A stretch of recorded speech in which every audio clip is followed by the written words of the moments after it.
What's up, and welcome back to where it all began. KindaFunny's MCU in review. That's right, we are ranking, reviewing, and recapping every single Marvel Studios project. Of course, I'm Tim Geddes, and I'm joined by the Texas Treat Latino Heat, clicking heads and ripping them to shreds, the Globetrotting, headshotting, rootin' tootin', three-point shooting, Nitro Rifle from Twitch.tv, Andy Cortez. If I had a goddamn trumpet right now, I'd do wish you did.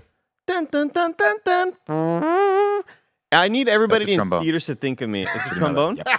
Yo, shit. And he's offending Nick off the fucking rip. I'm just because someone was gonna say in the comments. I'm saving you from the comments. That's a trombone. That's a sliding. Someone was sliding definitely. trombone. I was gonna go as my alter ego, Rick Scarpino. You never. Can you never. imagine if you saw Rick Scarpino in the chat talking shit about you? He knows me. There's no way. 100%. Like, God damn it. We were talking shit about Tim the other day, and we were like, all right, imagine somebody named Great. There's somebody I won't name, but just their name rhymes with Jim Reddy's. Jim Reddy's. Jim Reddy's. Yeah. It's Jim Reddy's. Yeah. Yeah. If I had a trumpet, I'd do it. Would you believe, Tim, that we bring you up at least twice every stream? We?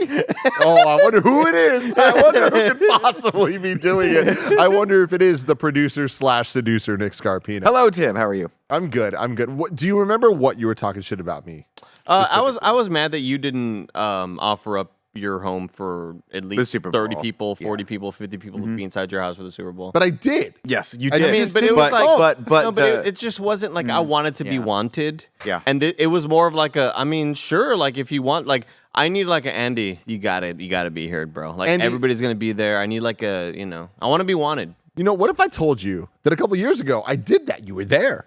You were there. That was great, yeah. You know, Chiefs, Nick and Danielle that was the popped last by. time the Chiefs and the Niners played. It was a whole thing. Yeah, the Chiefs were. I didn't even realize That was the but yes. Shakira J-Lo. It was. I'll never forget that. She did the tongue thing, right? Still thought about it. I still think about it a lot. But But from that last year, I was like, my theater is now complete, quote unquote. It's never complete, but it's like complete the iteration. I'm very happy with it. A new door. So I invited people over for the Super Bowl. I invited handfuls of people. Honestly, I only have 6 chairs. I have room for 9 total, but I only have 6 chairs. Yeah. I invited everyone at KindaFunny. I invited so many of my closest friends. I got a lot of yeses. You know who came? Kern and Shari and their baby 2.5 hours late. So I just had the Super Bowl on downstairs. We were busy that weekend. here's the thing. I just sat in my bed and maybe like took a 30-minute nap here and there. Missed a lot of frankly bad commercials. We'll talk about that later. Like we got to step this up On everybody. this, we're gonna do it on this. Yeah, on the Okay. show. But it's just I just sat on my bed. I was just like, man, I wish I was with the bros eating some tortilla chips. I was still eating tortilla chips in the bed. I get it. But no salsa. That's I a would little have too brought the dangerous. salsa though. A little bit too dangerous. A little bit too dangerous. But Jim Reddy's didn't invite us to the Super Bowl.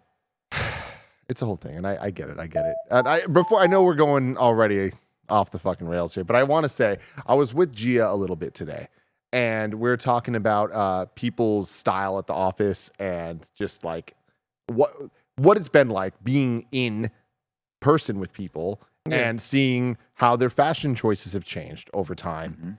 Specifically because we haven't really seen that much of it in the last 3 years because we're all working from home. We only get and Gia was asking me, like, give me the breakdown of every single person at KindaFunny. And I started doing that. Now, the long and short of it is everyone has stepped it up. Every single person at KindaFunny stepped it up. And I'm very proud of everybody involved. But I also was just like, there is always a 50-50 chance that Nick and I are wearing the exact same thing. We're sweater bros now. So I just texted Gia a picture of us, and I fucking love it. I love it. I'll tell you what. The second I tried a sweater on, sans shirt, I was like, "This is the new me." Get your sweater Every part of me on. is just so warm.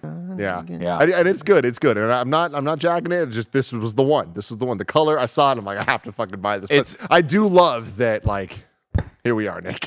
It's funny. It's funny because I actually bought another sweater last weekend that's a lighter blue version of this that would have been slightly lighter than yours, but still on camera with the lights probably looked exactly the same. Exactly. Yeah. You gotta love it.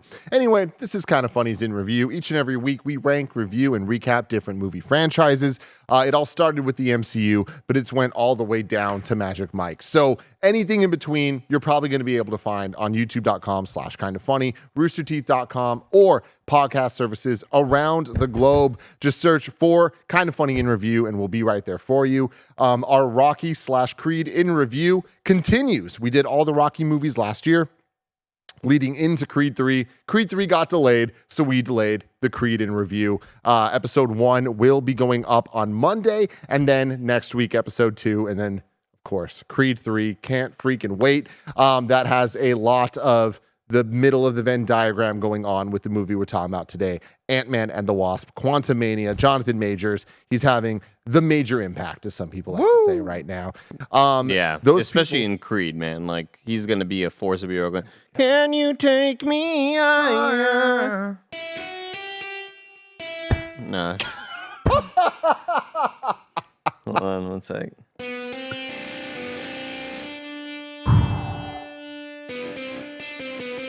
There, that's the note I was looking for right there. Everybody. There's always that Andy Cortez quality. You know what I'm talking about? Oh my God, his photo. Oh my God. Oh my God. Oh my God. Oh my this God. photo of he Jonathan said. Majors Barrett just brought up on the screen. They're so bulbous.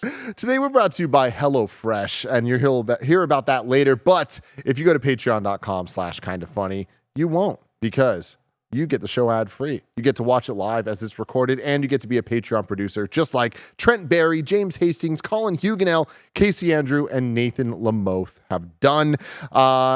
We appreciate you all so much. Thank you. Thank you so much. Today, we're talking about Ant-Man and the Wasp, Quantumania, released on February 17th, 2023. It is the 31st MCU movie. The 31st MCU movie. That's bonkers. And a little context there. Ant-Man and the Wasp, the second Ant-Man movie, was the 20th MCU movie. Whoa. So that's like, whoa, we've had a lot. Yeah, You know? Because that was post-Infinity War. that's right. And it's Before Endgame.